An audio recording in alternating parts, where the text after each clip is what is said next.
Assalamualaikum warahmatullahi wabarakatuh.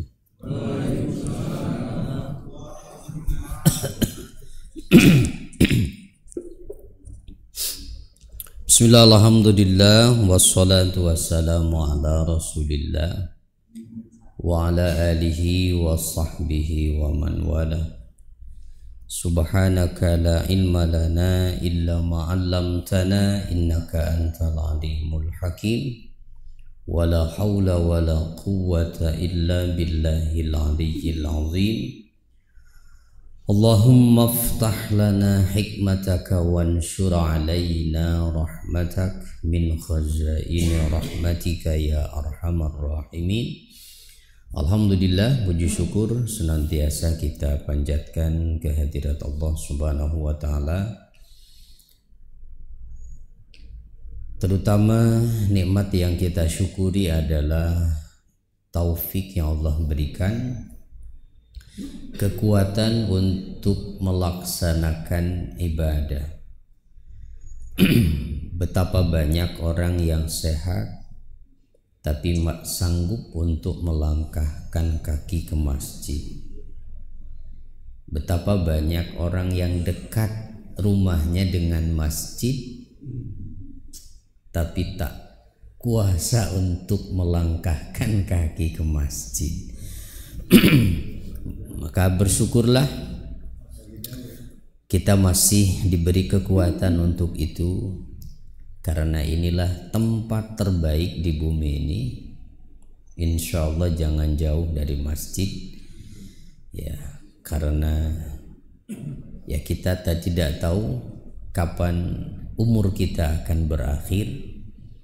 Nanti yang pasti jangan dekat-dekat dengan tempat-tempat yang buruk, ya.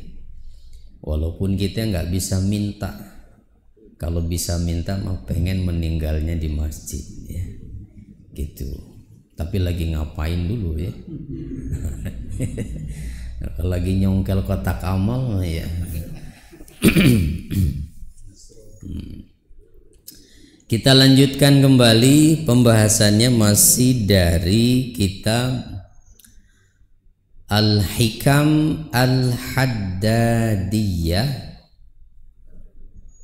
kata hikmah yang ke-16. Perhatikan kalimatnya. Ajaban liman yatlubud dunya wa huwa min tahsiliha ala wahmin wa minal intifa'i bima hassalahu minha ala syakkin wa min tarkiha wal khuruji minha ala yaqin. Nggak paham, ya?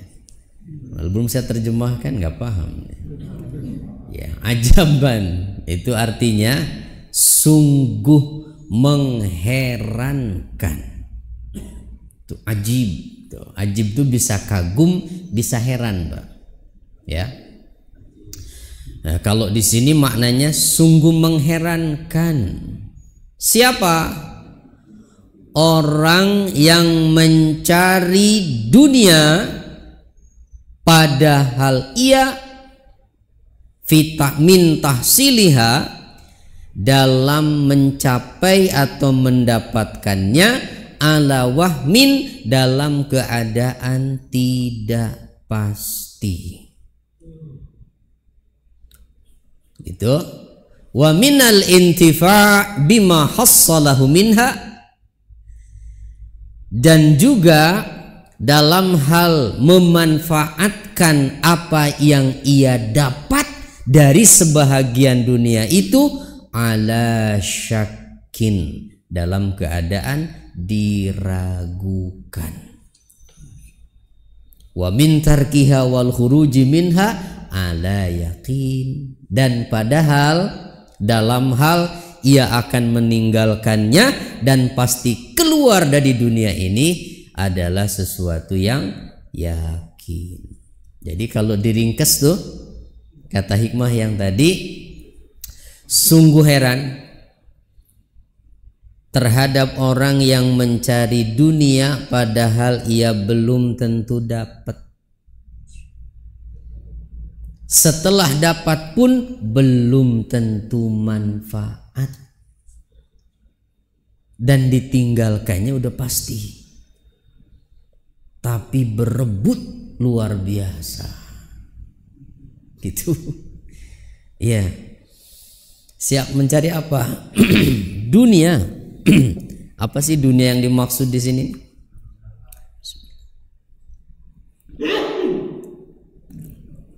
Ya, segala kesenangan dunia lah, ya.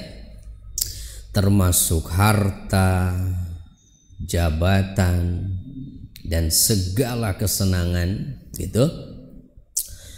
Yang nilai dunia ini, Pak, inda bari'iha la ta'dilu janaha ba'udah. Nilai dunia ini dalam pandangan penciptanya tidaklah sebanding nilainya dengan sebelah sayap nyamuk sekalipun. Kan dalam hadisnya begitu kata Nabi. Seandainya dunia ini ada harganya dalam pandangan Allah, walaupun itu hanya dengan setara dengan sebelah sayap nyamuk, berapa harganya kalau dijual? Nemu juga dibuang, bahkan nggak kelihatan sayap nyamuk. Kalau sayap pesawat mungkin kelihatan, nah, sayap nyamuk. Itu. Seandainya dunia ini ada harganya senilai sebelah sayap nyamuk, kata Nabi, maka Allah tidak akan membiarkan orang kafir menikmati dunia ini walaupun itu hanya setetes air sekalipun. Nggak akan dibiarkan.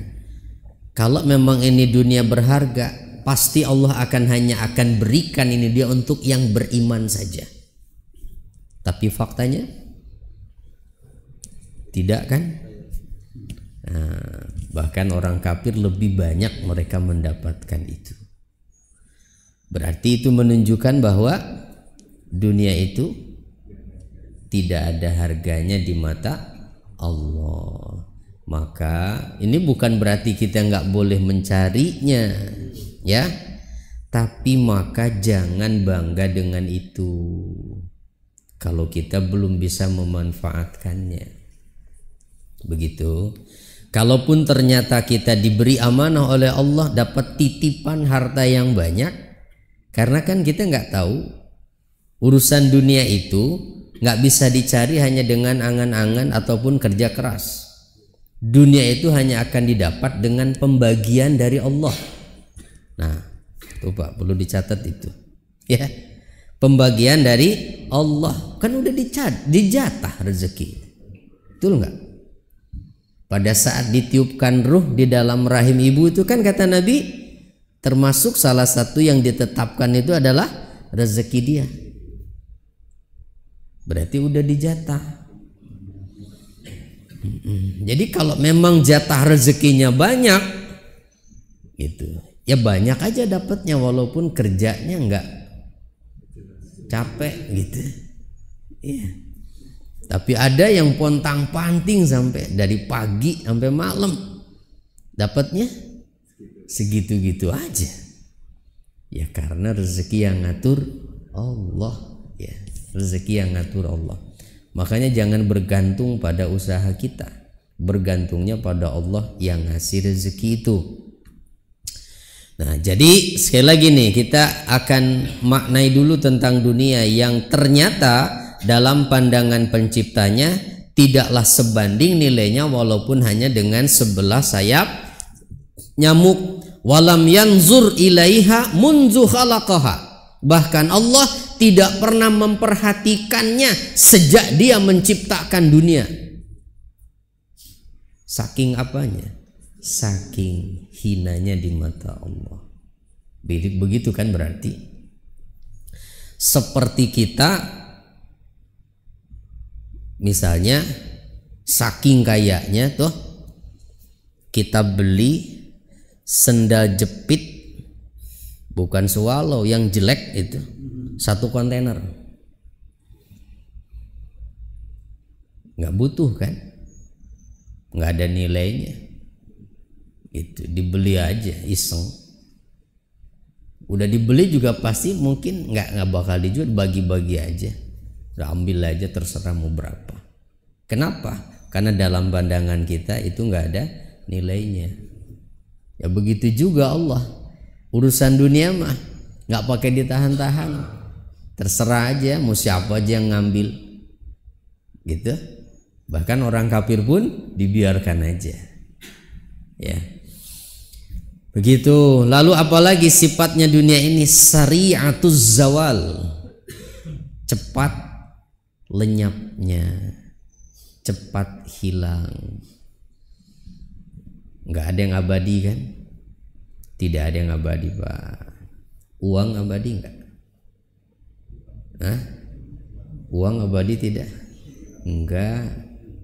Bapak punya uang ditumpuk terus juga nggak dipakai-pakai, ya, bisa kena rayap itu.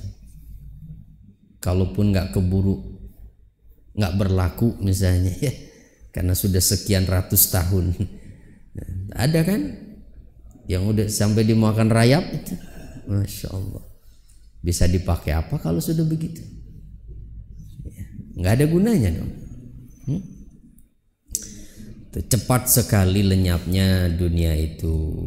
Jabatan bertahan nggak jabatan? Nggak ada yang abadi. Ya, tuh, yang bertahan itu orangnya yang nggak mau berhenti. Lah jabatannya makan udah dibatasi, ya. Terus qaribatul fana, dekat sekali dengan fana, kehancuran, kerusakan. Qalilatul baqa, ya, sedikit sekali kekekalannya, artinya sedikit yang bisa menjadi kekal, kebanyakan hancur gitu, bahkan mungkin lebih dulu hancur daripada pemiliknya, ya, lebih dulu hilang daripada pemiliknya. Sedikit yang bisa kekal itu dunia ini. Punya HP, coba Bapak udah berapa punya HP? Udah duluan pada rusak kan? Iya. Nah, iya.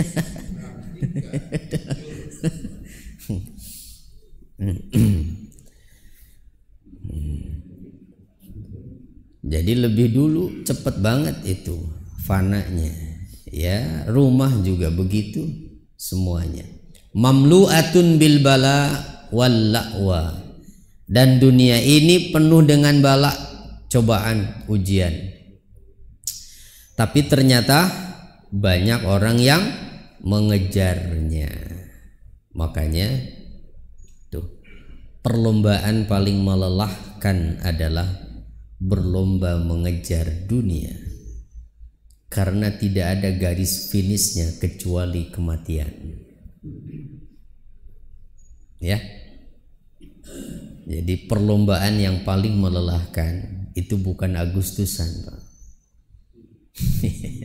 Tapi berlomba mengejar dunia. Alhaakumut takatsur hatta zurtumul maqabir. Dikejar-kejar itu, duitnya nggak nyampe-nyampe, kejar lagi, akhirnya nyusruk ke kuburan, nggak sadar dia. Gitu, ya. Jadi tidak ada yang berakhir finishnya kecuali kematian. Terus gimana dong? Ya, tadi katanya sifatnya itu sungguh heran orang yang mencari dunia padahal ia belum tentu mendapatkannya. Iya Kak, betul nggak nih? bahwa orang yang mencari harta itu belum tentu dapat. Kalau karyawan yang kerja di kantoran udah pasti apa belum? Hah? Ya belum tentu. Ya kalau tiba-tiba perusahaannya bangkrut, ya bosnya kabur, bisa protes doang, duitnya nggak dapat, gitu. Jadi nggak ada yang pasti, Pak. Jualan apalagi? Apa orang yang jualan pasti laku? Belum tentu. Yang bertani pasti panen? Belum tentu. Belum tentu. Nah makanya ada yang mengatakan pekerjaan itu yang paling dekat dengan tawakal. Ada yang mengatakan tijarah, ada yang mengatakan bertani, gitu, bercocok tanam. Kenapa? Karena paling jelas ketidakpastiannya. Kalau jadi karyawan mungkin harapannya masih agak sedikit pasti begitu ya. Karena hadir nggak hadir juga tanggal 1 ada jatah gajian begitu. Misalnya begitu. Tapi kalau yang jualan, kalau dia nggak kerja, ya dia nggak dapat apa-apa. Tapi dia kerja pun, dia jualan pun, nggak ada jaminan laku, ya kan? Cocok tanam juga begitu, gitu. Modal, pupuk segala macam, begitu giliran panen, kena hama, kena bencana, habis semua. Nah, tidak ada yang pasti ya, tidak ada yang pasti. Ala wahmin yuhtamalu an yuhassilaha wa yuhtamalu an la, mungkin dapat mungkin tidak. Terus gimana dong?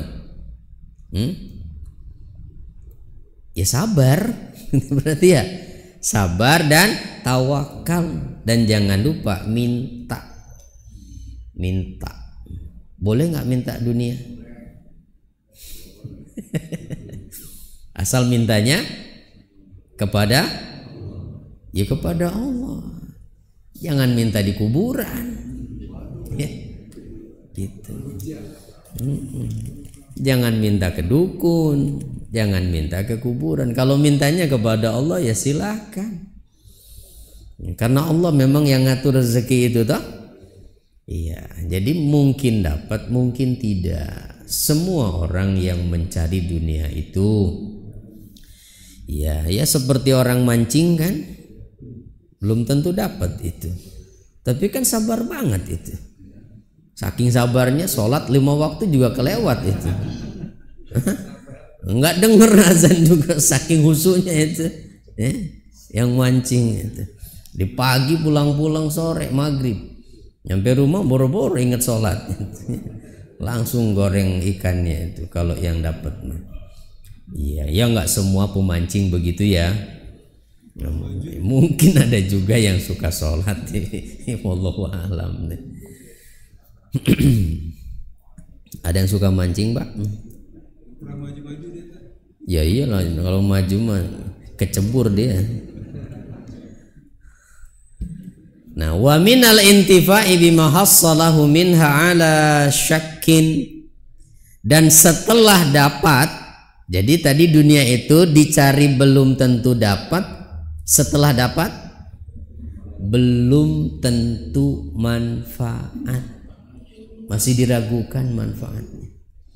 Yuhtamalu an yantafi'a bih wa yuhtamalu an la, mungkin saja ia bisa memanfaatkan itu, mungkin juga tidak. Wa kam min syakhsin jama'a minad dunya ma ya'maluhu wa lam yantafi' bih. Betapa banyak orang yang mengumpulkan dunia, mengumpulkan sebahagian harta dunia ini, apa yang dia harapkan, apa yang dia cita-citakan, apa yang dia angan-angankan. Setelah dapat, dia nggak bisa memanfaatkan itu. Wala yantafi'ul insanu illa bima qaddaralah. Dan setiap insan itu tidak akan bisa mengambil manfaat kecuali apa yang Allah takdirkan untuk itu. Wa kam min insanin yajdahu fi tahsilil mal wa yatamatta'u bihi ghairuh. Betapa banyak orang yang capek mencari harta tapi yang menikmati orang lain bukan dirinya. Ya.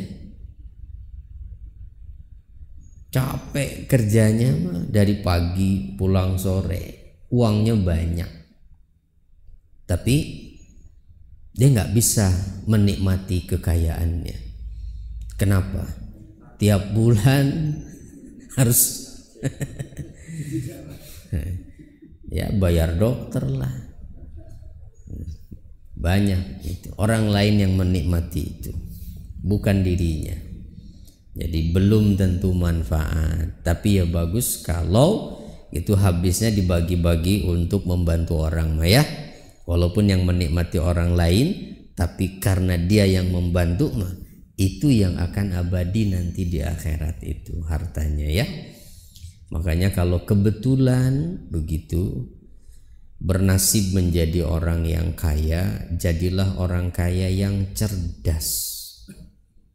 Yaitu yang pandai memanfaatkan kekayaannya. Bagaimana dia bisa menjadikan hartanya ini dibawa sampai ke akhirat. Berarti kalau tadi sungguh mengherankan orang yang mencari dunia padahal belum tentu dapat, setelah dapat belum tentu manfaat, maka artinya kebalikannya juga sungguh mengherankan. Orang yang tidak mau mencari akhirat, padahal akhirat lebih baik dan lebih kekal. Ya, gitu. Salat 5 waktu, ya, itu pasti abadi pahalanya, kekal di surga nanti. Tuh, yang melakukannya. Wa annahu la yanfa'uhu fiha illa ma qaddama 'ala yakin, dan tidak akan memberi manfaat kepada dirinya dari urusan akhirat kecuali apa yang sudah dia kerjakan. Pasti akan didapat. Gitu, pasti akan mendapatkan manfaatnya. Dan tidak akan pernah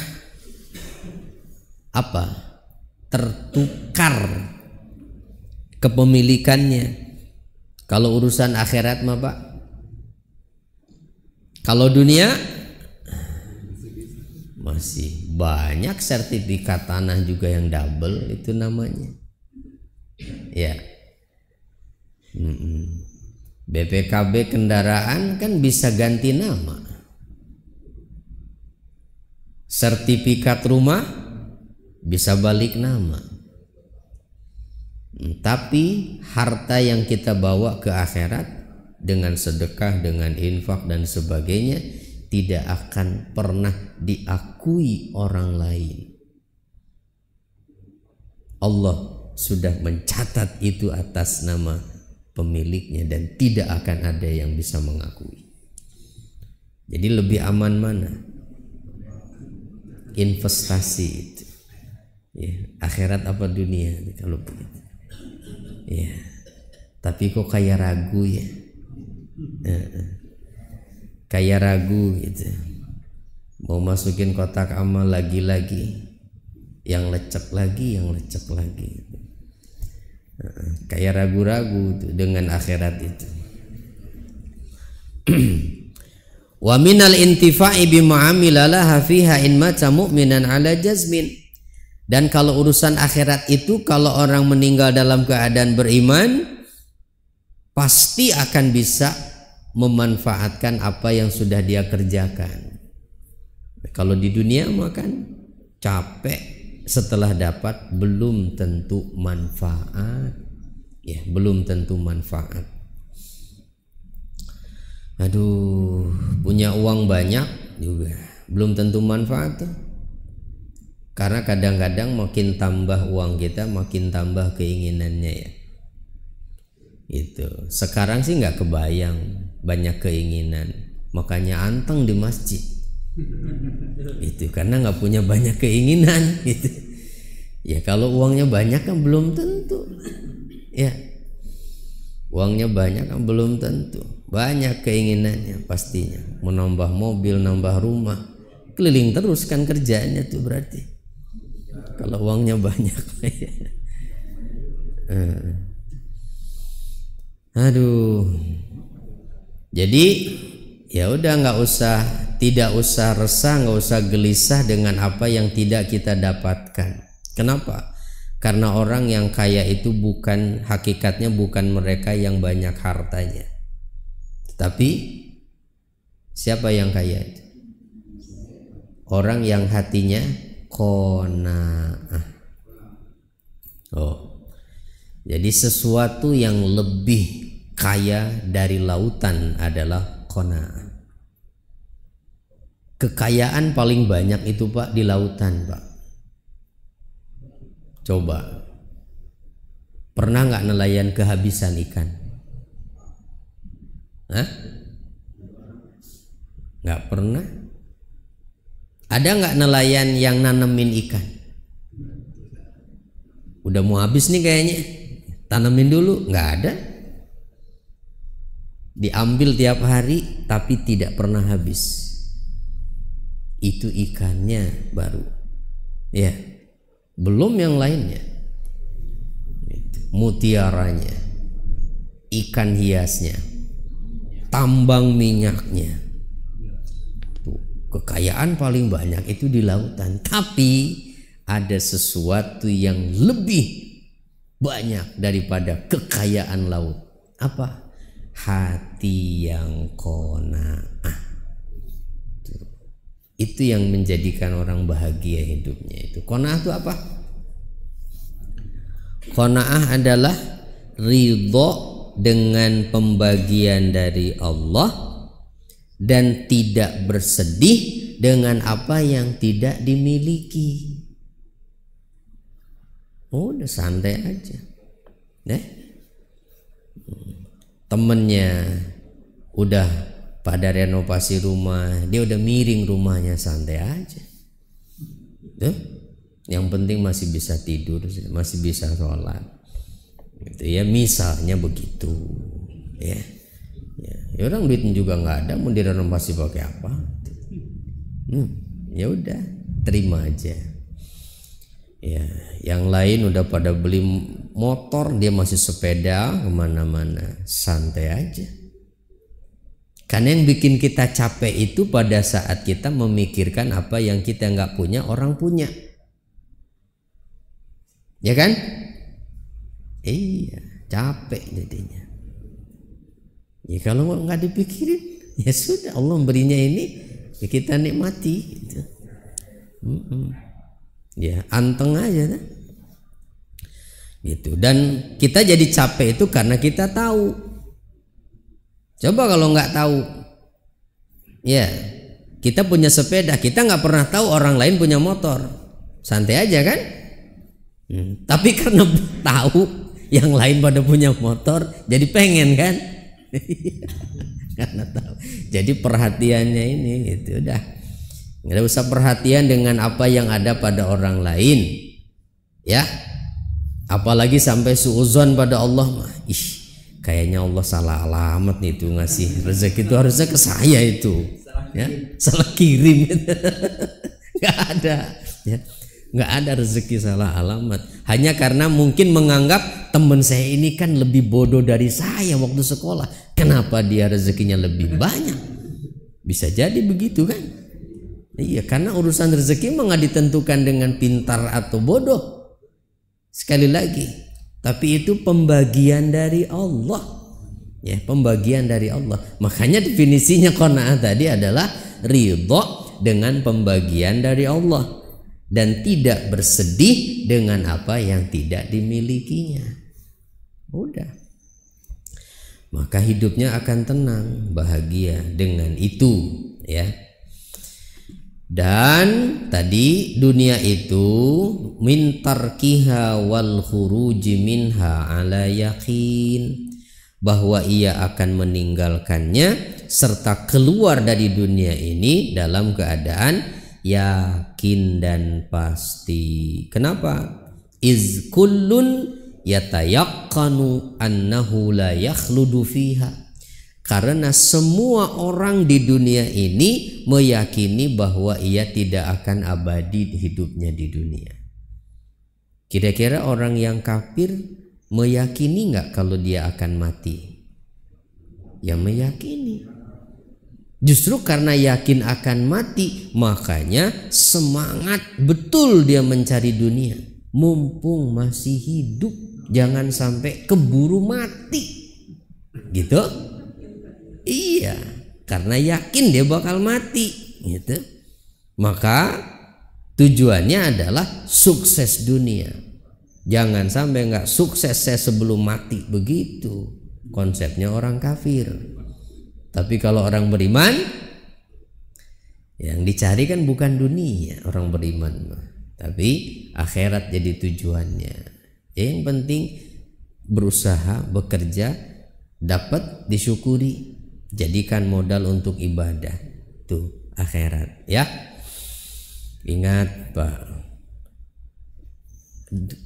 orang yang tertipu dengan dunia itu diibaratkan begini katanya.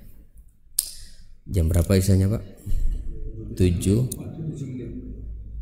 lewat 7 ya. Seperti orang yang punya rumah di ujung jalan. Di ujung jalan di rumahnya. Untuk bisa sampai ke rumahnya itu dia harus melewati jembatan.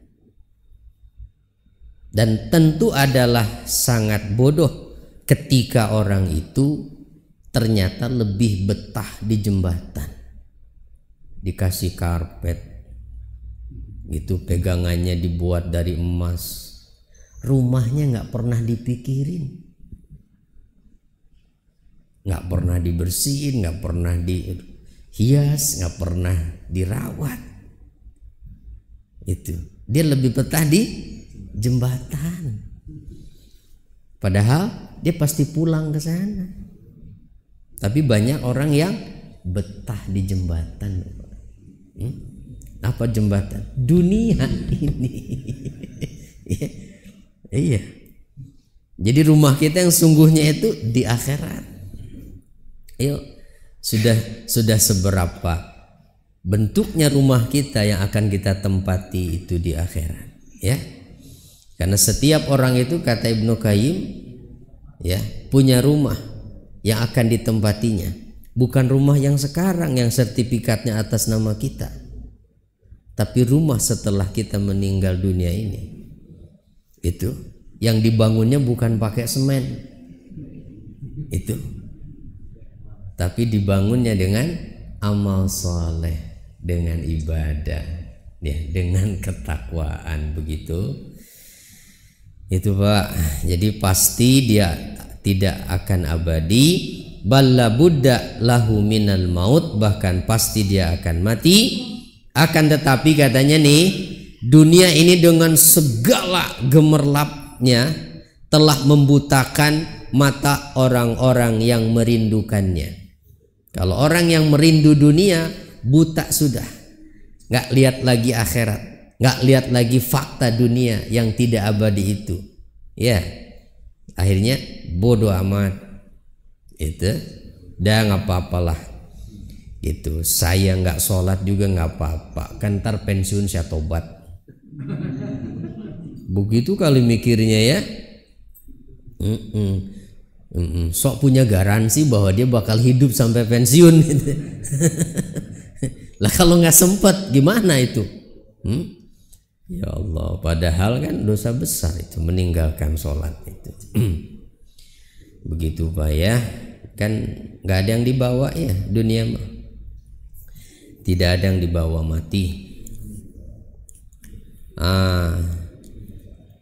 Ada satu pelajaran nih, ada orang kaya yang berpesan sama anaknya begini Pak, katanya, nah lagi sakit nih bapaknya, wasiat nih bapak ya, kalau nanti bapak udah meninggal, bapak pengen nanti itu dipakaikan kaos kaki bolong, yang udah bolong, biar udah bolong juga bapak itu cinta sama kaos kaki itu.